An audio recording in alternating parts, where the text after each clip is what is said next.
दोस्तों अगर आप अपने लिए बजट में एक अच्छी आईएम्स ढूंढ रहे हो जिसकी बिल्ड क्वालिटी काफ़ी अच्छी होनी चाहिए, कंफर्ट अच्छी होनी चाहिए, ऑडियो क्वालिटी, गेमिंग, ये सारी चीज़ें अच्छी होनी चाहिए, then QKZ AK6 ultra IIMs आपके लिए काफ़ी अच्छा ऑप्शन रहेगा। इस आईएम के अंदर में मुझे बस एक ही चीज़ डिसअपॉइंटिंग लगा, वो क्या है वीडियो के अंदर मैं बताऊँगा। सबसे पहले देखिए, अगर हम प्राइसिंग की बात करें तो QKZ AK6 अल्ट्रा आईएम आपको 450 से 550 के प्राइस पॉइंट पर देखने के लिए मिल जाती है। और अब चलिए इस वीडियो को शुरू करते हैं और बात करते हैं इस आईएम के बारे में डिटेल में। तो शुरुआत करते हैं दोस्तों बिल्ड एंड डिजाइन के साथ। एंड सबसे पहले इस आईएम के ऑडियो जैक के बारे में बात करेंगे, जहां पर आपको 3.5 mm gold plated straight audio jack देखने के लिए मिल जाती है। बहुत ही अच्छी बात है कि यहाँ पर आपको गोल्ड प्लेटेड देखने के लिए मिलती है, मतलब एयर एंड वाटर के कॉन्टेक्ट पर जाने पर रस्ट लगने के कोई भी चांसेस नहीं है। तो ये एक काफ़ी अच्छी एडवांटेज है जो कि इस ऑडियो जैक को ड्यूरेबल बनाती है। इसके अलावा अगर हम कनेक्टिविटी की बात करें, भाई काफ़ी स्ट्रॉन्ग बिल्ड है। एंड ऑफ कोर्स जो केबल की क्वालिटी बहुत बढ़िया है। बेसिकली जो केबल की स्ट्रेंथ है वो बहुत बढ़िया है, जिसके बारे में अभी हम आगे बात करेंगे जब हम केबल क्वालिटी की बात करेंगे। बट हाँ, जो ओवरऑल है वो बिल्ड काफ़ी बढ़िया है अपनी ऑडियो जैक की, तो ऑडियो जैक को बनाते हैं काफ़ी ड्यूरेबल एंड लॉन्ग लास्टिंग। और अब दोस्तों बात करते हैं केबल क्वालिटी की। देखिए सबसे पहली बात, इस आईएम के अंदर में मेन केबल में आपको जो केबल मटेरियल देखने के लिए मिलते हैं उसी को कंटिन्यू किया गया है डिवाइडर केबल में, मतलब दोनों में ही आपको सेम केबल मटेरियल देखने के लिए मिल जाते हैं। तो बेसिकली यहाँ पर आपको मिलता है 4N high purity oxygen free copper cable. अब ये 4N क्या होता है या high purity oxygen free cables क्या होते हैं, इस वीडियो में मैं आपको नहीं बता पाऊंगा, लंबा हो जाएगा वीडियो। मैं डेडिकेटेड वीडियो बनाऊंगा इसके लिए और आपको एकदम एग्जाम्पल से बहुत आसान तरीके से समझा दूंगा कि ये 4N high purity oxygen free copper cable होते क्या है। ठीक है, फिलहाल बस आप इतना ही समझो कि ये जो केबल मटेरियल है ना, ये बहुत ड्यूरेबल है, रिलायबल है, लॉन्ग लास्टिंग है, तो केबल ब्रेक होने के कोई चांसेस ही नहीं है। इसके अलावा अगर हम केबल थिकनेस की बात करें दोस्तों, तो यहाँ पर भाई केबल थिकनेस भी बहुत बढ़िया है। मेन केबल के अंदर में टूटने के कोई चांसेस नहीं। एंड अगर हम डिवाइडर केबल की बात करें, ऑफकोर्स थोड़े पतले ज़रूर हैं, बट अगेन केबल मटेरियल क्योंकि काफ़ी बढ़िया है या केबल क्वालिटी काफ़ी बढ़िया है, तो मुझे नहीं लगता कि टूटेंगे यहाँ पर केबल। इसके अलावा दोस्तों आपको बता दूँ, यहाँ पर जो आपको केबल मिलते हैं वो टैंगल फ्री है एंड नॉन डिटैचेबल है। केबल लेंथ की बात करें तो आपको 126 सेंटीमीटर या 1.26 मीटर के साथ देखने के लिए मिल जाते हैं। अब क्योंकि हम केबल की बात करें तो मुझे याद आया, रिसेंटली अभी मैंने QKZ HI70 एम्स की भी रिव्यू किया एंड वहाँ पे हमेशा की तरह अनकॉन्शियस मिस्टेक मेरे से बहुत ज़्यादा होता है, पता नहीं क्यों। तो HI70 वाले वीडियो में भी केबल क्वालिटी के अंदर में मैंने गलती से OFC को ऑप्टिकल फाइबर केबल बोल दिया, जबकि ऑक्सीजन फ्री केबल होता है। ठीक है, तो उसको आप लोग प्लीज़ करेक्ट कर लीजिएगा and I am very sorry, मेरे से भाई अनकॉन्शियस मिस्टेक होता है और मैंने एडिटिंग में भी यार ध्यान नहीं दिया कि मैंने ऑप्टिकल फाइबर केबल बोल दिया, वरना मैं नीचे लिख देता हूँ कि मेरे से गलती हो गई है। तो हाँ यार, ये आप लोग करेक्ट कर लेना, ठीक है। और अब दोस्तों MAB की बात करते हैं एंड सबसे पहले आप स्क्रीन के ऊपर लुक्स एंड डिज़ाइन देखिए। मुझे पर्सनली बहुत ही बेसिक से लुक एंड डिज़ाइन लगी। बाकी अगर हम बिल्ड की बात करें, पूरी की पूरी बॉडी आपको यहाँ पर प्लास्टिक की मिलेगी एंड ग्लॉसी फिनिशिंग के साथ देखने को मिलती है। थोड़ा सा पार्ट यहाँ पर मैट फिनिशिंग में आपको बताऊंगा। अगर हम पीछे की तरफ देखें तो यहाँ पर आपको माइक की प्लेसिंग देखने के लिए मिल जाती है एंड सामने की तरफ अगर हम देखें तो जो बटन्स वाला एरिया है बस वही आपको मैट फिनिशिंग के साथ मिलती है, जहाँ पर आपको इंटीग्रेटेड कंट्रोल बटन देखने को मिल जाता है, जो कि काफ़ी अच्छी बात है। और अब बात करते हैं ईयरबड्स की एंड सबसे पहले आप बर्ड्स की लुक्स एंड डिज़ाइन देखिए। मुझे पर्सनली काफ़ी यूनिक डिज़ाइन एंड लुक्स लगी। हमेशा की तरह सभी आईएम्स में बर्ड्स के लुक्स एंड डिज़ाइन अलग ही होते हैं, यूनिक ही होते हैं। यहाँ पर भी आपको ऊपर की तरफ में गोल्ड प्लेटिंग देखने के लिए मिल जाती है, जो लुक्स को ओवरऑल एनहांस करती है। एंड जो पूरी की पूरी बॉडी आपको यहाँ पर काफ़ी स्मूथ, शाइनी एंड ट्रांसपेरेंट देखने के लिए मिलती है, जो ये काफ़ी कूल लगता है, देखने में काफ़ी बढ़िया लगता है। तो भाई लुक के बारे में क्या ही कहना, मुझे तो पर्सनली बहुत ज़्यादा अच्छी लगी। और अगर हम बर्ड्स के बिल्ड की बात करें दोस्तों, तो यहाँ पर आपको blend of resilient plastic and sleek metal की बिल्ड देखने के लिए मिलती है। सबसे पहले समझते हैं कि रेजिलिएंट प्लास्टिक क्या है। तो रेजिलिएंट प्लास्टिक में खास तरीके की एबिलिटी होती है हाई इम्पैक्ट रेजिस्टेंस, बड़े बड़े इम्पैक्ट को ये रोक लेती है। जैसे एक एग्जांपल देता हूँ, मान लो कोई रेजिलिएंट प्लास्टिक की मटेरियल है, उसको एकदम से शॉक लगा, शॉक की वजह से लेट सपोज कि वो मटेरियल टूट जाती, बट रेजिलिएंट प्लास्टिक में ये एबिलिटी होती है कि उस शॉक की एनर्जी को या स्ट्रेस को वो एब्जॉर्ब कर लेती है। अब जब एब्जॉर्ब कर ली तो वो एनर्जी और वो जो स्ट्रेस है, वो जो इम्पैक्ट है, वो क्रिएट ही नहीं हुआ। जब क्रिएट नहीं हुआ तो टूटने की जगह, जबकि टूट जाती है अगर एक्चुअल इम्पैक्ट लग जाता तो, बट इम्पैक्ट लगा ही नहीं तो टूटा नहीं और ओरिजिनल शेप में अभी भी है। तो ये फ़ायदा होता है रेजिलिएंट प्लास्टिक का। बट अगेन ब्लेंडिंग है, ध्यान रखिएगा, प्योर रेजिलिएंट प्लास्टिक को यूज़ नहीं किया गया है। दूसरी बात, स्लिक मेटल की बात करें तो उसको अपीयरेंस में यूज़ किया जाता है। यहाँ पर आप सोफिस्टिकेटेड अपीयरेंस जो देख रहे हो, शाइनी, स्मूथ, ट्रांसपेरेंट अपीयरेंस जो देख रहे हो बर्ड्स की, वो स्लीक मेटल की वजह से आया है। इसके अलावा आपको बता दूं, यहाँ पर आपको बर्ड्स में बिल्कुल भी वेट देखने के लिए नहीं मिलता है, बिल्कुल लाइट वेट बॉडी आपको यहाँ पर देखने के लिए मिल जाती है। और अब बात करते हैं एयर कंफर्ट की। देखिए पर्सनली मुझे इस IM की कंफर्ट बिल्कुल कंफर्टेबल है।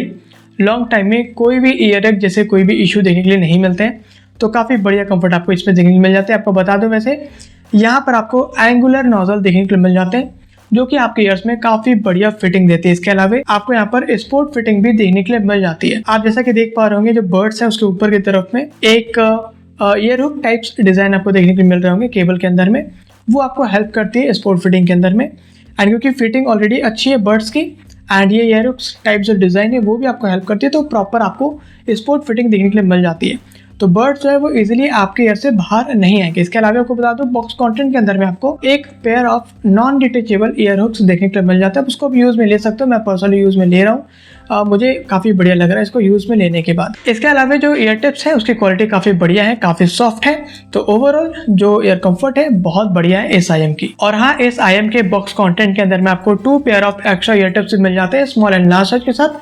तो अगर आपको ज़रूरत रहा तो आप अपने हिसाब से ईयर टिप्स को चेंज भी कर सकते हो। और अब दोस्तों बात करते हैं माइक क्वालिटी की, लेकिन उससे पहले कि मैं आपको इस IM की माइक क्वालिटी सुनाऊं, सबसे पहले हम बात करेंगे माइक पोजिशनिंग की। देखिए इस IM में आपको near to the mouth mic positioning देखने के लिए नहीं मिलती, मतलब जो नॉर्मल पोजिशन होती है माइक की सभी ईयरफोन्स के अंदर में, वहीं पर इसकी भी माइक की पोजिशनिंग रखी गई है, जो कि एक डिसएडवांटेज है। अगेन मैं आपको बता रहा हूँ, HI-70 में भी कुछ ऐसा ही था। आप जब इसकी माइक क्वालिटी सुनोगे ना, तो आपको ये डिसएडवांटेज भारी पड़ेगा थोड़ा सा।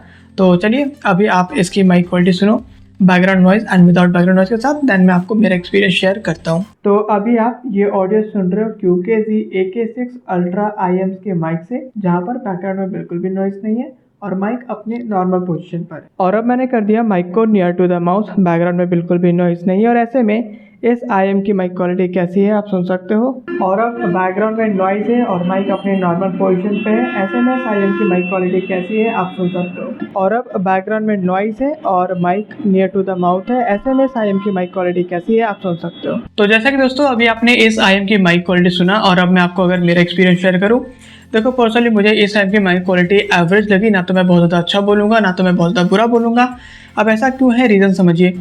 सबसे पहले जब माइक नॉर्मल पोजीशन पे होती है तब वॉइस की जो क्वालिटी होती है वो डाउन रहती है, एक्वाइज वॉइस रहता है, वॉइस में लाउडनेस नहीं रहती, हालांकि वॉइस तब भी क्लियर होती है। एंड नॉर्मल पोजीशन में जब माइक होता है तो बैकग्राउंड नॉइज भी काफ़ी अच्छा खासा कैच करता है, जो कि अच्छी बात बिल्कुल भी नहीं है, डिसएडवांटेज है। बट जब माइक को नियर टू द माउथ हम कर लेते हैं, वॉइस की क्वालिटी इंप्रूव हो जाती है, लाउडनेस भी आ जाता है वॉइस के अंदर में, एक्वाइज खत्म हो जाता है, loud and clear of course रहती है, एंड बैकग्राउंड नॉइज भी एट द सेम टाइम काफी कम कैच करता है। तो देखो जो सिचुएशन है उस हिसाब से मैं इस IMs की जो माइक क्वालिटी है प्रोफेशनल्स को उतना रिकमेंड नहीं करूंगा।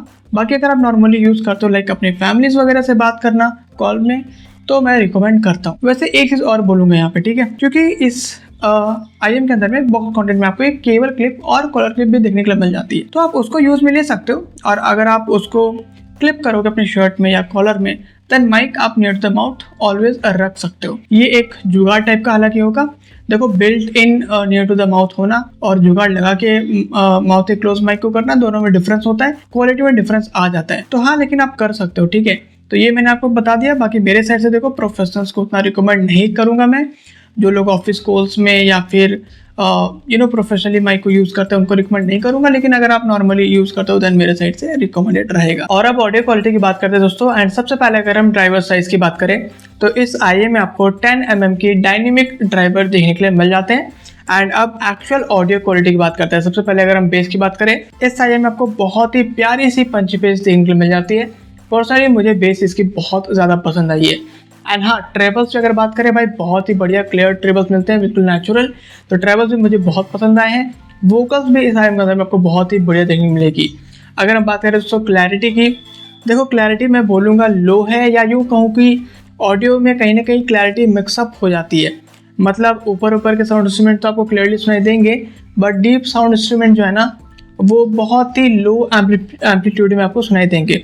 तो हाँ, क्लैरिटी मैं बोलूँगा लो है, वही लो बोलूँगा, या फिर मिक्स हो जा रहे हैं कहीं ना कहीं ऑडियो के साथ में। तो यहाँ पर आपको थोड़ा सा कॉम्प्रोमाइज़ करनी पड़ेगी इस IMs के अंदर में। इसके अलावा लाउडनेस की बात करें भाई, बहुत ज़्यादा लाउड है, लिटरली आप फुल वॉल्यूम के अंदर में इसमें एंजॉय नहीं कर पाओगे म्यूज़िक वगैरह, ठीक है। तो लाउडनेस बहुत ज़्यादा है। एंड अगर हम स्टोरेज इफेक्ट की बात करें, बिल्कुल आपको बैलेंस स्टोरेज इफेक्ट मिलता है, ना तो बहुत ज़्यादा है ना तो बहुत कम है, लो लेवल भी बोल सकते हो और मिड लो लेवल की आप स्टोरेज इफेक्ट बेसिकली बोल सकते हो। तो वो भी आपको काफ़ी बढ़िया देखने के लिए मिल जाते हैं। No, God, please. तो ओवरऑल अगर मैं इस IEMS की ऑडियो क्वालिटी को कंक्लूड करूं तो बेसिकली अगर आप एक बेस लवर हो देन डेफिनेटली आपके लिए ये IEMS काफ़ी अच्छी रहेंगी। ओवरऑल एक बैलेंस्ड ऑडियो है, सिर्फ जो क्लैरिटी है वो आपको यहाँ पर थोड़े से कॉम्प्रोमाइज करने पड़ेंगे। और अब दोस्तों गेमिंग की बात करते हैं। भाई इस IEM की गेमिंग एक्सपीरियंस भी मुझे आउटस्टैंडिंग लगी। मतलब बहुत आराम से आप एनिमी के फुटस्टेप को काउंट कर पाओगे। एनिमी राइट में है, लेफ्ट में, आपको वो बहुत अच्छे से समझ में आता है इस IEM के अंदर में। तो सारी चीज़ें मुझे बहुत बढ़िया लगी ऑनेस्टली गेमिंग के अंदर में। सिर्फ एक मैं छोटा सा डिसएडवांटेज है इसमें, वो मैं आपके साथ शेयर कर देता हूँ। मेजर इशू वैसे नहीं है, ठीक है, क्योंकि इसके अंदर में लाउडनेस बहुत ज़्यादा है। उसके वजह से फुल वॉल्यूम में जब आप गेमिंग करते हो तो नेड एंड फायरिंग के साउंड आपको कानों में हर्ट होंगे। तो मतलब उतनी भी बड़ी दिक्कत नहीं है, आप फुल वॉल्यूम पे भी गेमिंग कर सकते हो, मैंने किया है क्योंकि। लेकिन हाँ, लाउडनेस काफ़ी ज़्यादा रहता है। तो मैं बोलूँगा या तो आप थोड़ा सा ब्रेक लेते रहें बीच बीच में 5-10 मिनट का, लाइक हर 15-20 मिनट में, सो दैट आपके ईयर्स को लॉन्ग टर्म कोई इशू ना हो। एंड अगर आप चाहो तो 10% वैसे वॉल्यूम कम कर लेना, तो आपके लिए बेटर रहेगा गेमिंग एक्सपीरियंस, ठीक है। तो हाँ, ओवरऑल जो गेमिंग है वो काफ़ी बढ़िया और मेरे साइड से प्रोफेशनल्स एंड नॉर्मल गेमर्स सभी को रिकमेंडेड है। और अब दोस्तों अगर मैं आपको वारंटी बताऊं तो इस IEM में आपको पूरे 6 मंथ की वारंटी देखने के लिए मिल जाती है, जो कि मेंशन है इसकी ऑफिशियल वेबसाइट के अंदर में। और अब फाइनली बात करते हैं बाइंग एड की।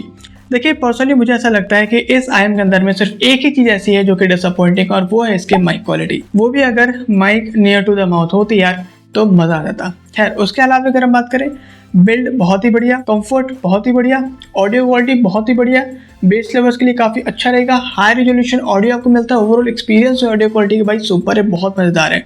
तो ऑडियो क्वालिटी काफ़ी बढ़िया मिलेंगे, गेमिंग आपको काफ़ी बढ़िया मिलते हैं, इंटीग्रेटेड कंट्रोल बटन देखने को मिल जाते हैं। हालांकि बटन थोड़े प्रेस करने में हार्ड है, वो एक अलग चीज़ है, बट हाँ आपको इंटीग्रेट मिल रहा है, वो अच्छी बात है।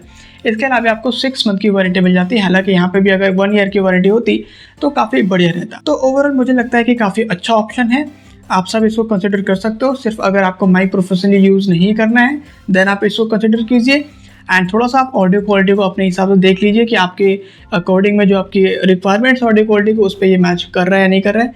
देन मुझे लगता है कि आप डेफिनेटली इस IEM को बजट प्राइस सेगमेंट के अंदर में कंसिडर डेफिनेटली कर सकते हो। दैट्स ऑल दोस्तों, तो ये था मेरे साइड से QKZ AK6 अल्ट्रा IEM की detail review. And I hope कि अभी आपके सारे डाउट्स इस IEM के रिलेटेड क्लियर हो गया होगा। अगर अभी भी आपके माइंड में कोई डाउट है तो आप डेफिनेटली कमेंट कीजिए, मैं आपके कमेंट का आंसर करूंगा एंड आपके सारे डाउट्स क्लियर करने की पूरी कोशिश करूंगा। इसके अलावा अगर आप इस IEM को बाय करने की सोच रहे हो देन इसका बेस्ट बाइंग लिंक मैं नीचे डिस्क्रिप्शन में दे दूंगा, आप वहाँ से बाय कर पाओगे। एंड इसके अलावा अगर आपको इस वीडियो से थोड़ी सी भी हेल्प मिली है देन थोड़ी सी हेल्प आप मेरी भी कर दीजिए। बस इस वीडियो को लाइक कीजिए एंड चैनल को सब्सक्राइब कीजिए, इससे मुझे बहुत ज़्यादा हेल्प मिलेगी। एंड अगर आपको मेरा काम अच्छा लगा देन इस वीडियो को हाइप भी कर दीजिएगा। चलिए दोस्तों, इसी के साथ मिलते हैं नेक्स्ट वीडियो में। Thanks for watching.